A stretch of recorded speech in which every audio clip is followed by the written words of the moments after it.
If you don't set up any cameras, the Plasma engine will create one for you with some standard values, and that is a so-called auto camera. That's the camera that follows behind the avatar and that rotates along with him and that tries to avoid physical objects. However, perhaps you're not fond of the settings of this default camera from the engine, then you can create your own and override the default values. This is what I did here in this pink region. You can see inside this region there is my player starting point, so when you get into the age you land directly in a camera region, and this camera region triggers an auto camera. To this camera I assigned the component new camera auto camera. This has quite a lot of settings. First of all, the maintain LOS is important. You should check that, because this is what makes the camera try to avoid obstacles that come between the camera and the avatar. And then you have two kinds of offsets, the position offset and the point of attention offset. Position offset is the position of the camera behind the player. Especially the Y value is important here. That is, how far in feet is the camera behind the player. And the Z offset is how far above the feet level of the avatar is the camera going to be.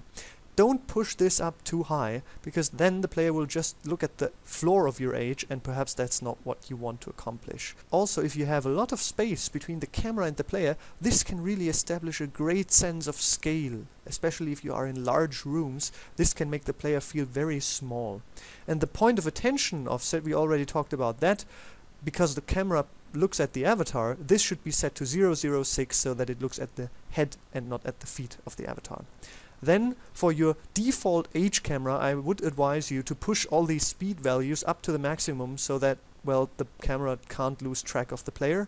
I can't tell you what cut to follow position means because I haven't found out the effect that it has. You can lock the point of attention to the avatar. Don't check go vertical when falling, because this doesn't only apply for falling but also for jumping, and it looks very strange. You can, however, check faster when running. These are now all the settings you need for a camera that moves behind the avatar. However, it is not yet your default camera, so as soon as you would leave this pink area, the camera would jump back to the standard default engine camera.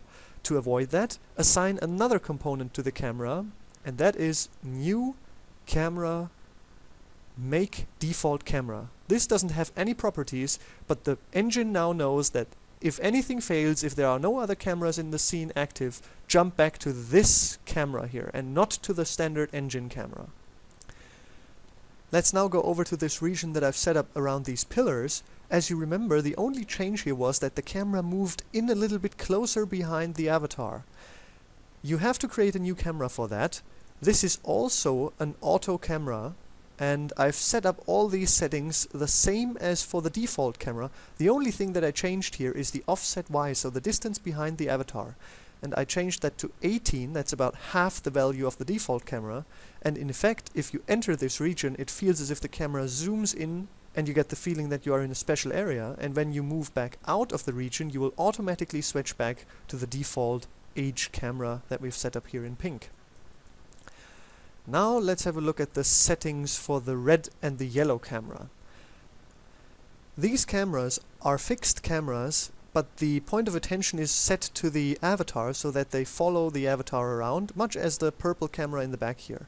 However, I want to use these cameras to talk about camera transitions. Let's take the yellow camera, for example, which is triggered by the yellow region. You can enter this region in three different ways. You can come from outside, where the default age camera is active. However, you can also come from the other side of these steps here, so from the red region, or you could come from inside the hut from the green region. If you don't change any of the settings, then the transitions into the yellow camera from all these different cameras, from pink, red and green, would be the same. Perhaps you don't want that. Perhaps you want a smooth transition if you enter this region from outside, but a direct cut when you come here from the room. To set this up, you need a component which you attach to the camera again, and this component is called new camera override transition. And for the yellow camera here, I have set up 3 of these transitions. One for the circle camera, which is in the green room, one from the default camera, so the pink default camera, And from the red or yellow camera, I just named it like this because I reused this component on the red camera as well. 3 different types of transitions. Let's start with the one from the circle camera. If you remember, we want a direct cut here when you come out of the room into the yellow region. That's why I selected cut position and cut point of attention. I want a direct cut here. And by the way, up here you need to specify which camera this transition should apply to. So from the circle camera to the yellow camera, to the camera which the component is attached to. However, from the default camera, I don't want this hard cut because that would look weird. I'm just walking around the edge and suddenly the camera cuts to this fixed position. Here I want a smooth transition. That's why for the cam default, I set up to track the position and track the point of attention. Also, I pushed all these speed values up very high so that the transition happens very quickly. And finally, if we transition into this yellow camera from the red camera, here I haven't set anything up because, well, that's just the standard behavior, and the other ones that are specified for the other cameras override this standard behavior. And the standard behavior should be also a smooth transition where we track the position and track the point of attention. However, as you can see, I pushed the speed values for this transition down quite a lot, just 10 feet per second for the maximum velocity. So if you switch between the red and the yellow region here, the transition between these cameras will be very slow and not jumpy. Now for the sad part. All the hard work that we put into setting up the regions and the cameras can be completely ignored by the player if he or she chooses to play in first-person mode, because then all these regions will be ignored. However, there might be situations in your age where you want to force a player into first-person mode if he is playing in third person, or into third person mode if he's playing in first person mode. Let me show you how to do that.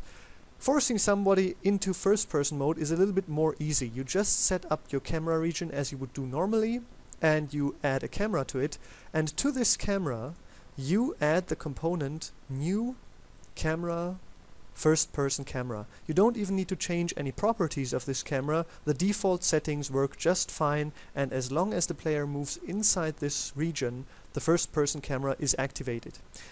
Forcing someone into third person perspective is a little bit more difficult. You set up your camera region, you assign the camera to it just as you would do normally. However, then you also need to assign another component to this region, and that is a detector region sensor. And I rename this to region on enter.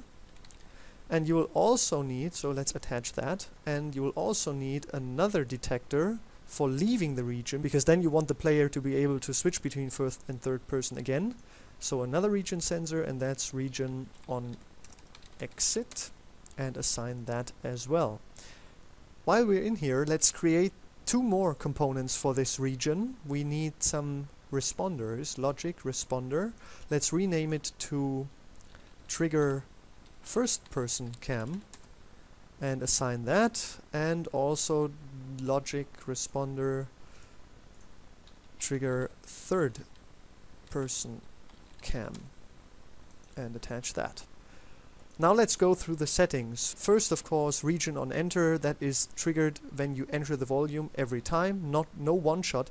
And be careful with the bounding shape here. Only hull collision works. Everything else will throw up an error when you try to export the age, because hull is what the camera region uses for checking, and you can't have 2 different collision checks on one object. So use hull here. And for region on exit, this is triggered when you exit the volume, each exit, and hull as well. And now let's set up the triggers. First, the trigger third person cam. That is what happens when you enter the region and just add the response force third, and the settings are correct. You can hit F1 as much as you want, you will stay in third person mode. However, we need to also trigger back the first person cam when we exit the region. And in this case you also add the force third, but you change its property to resume first person.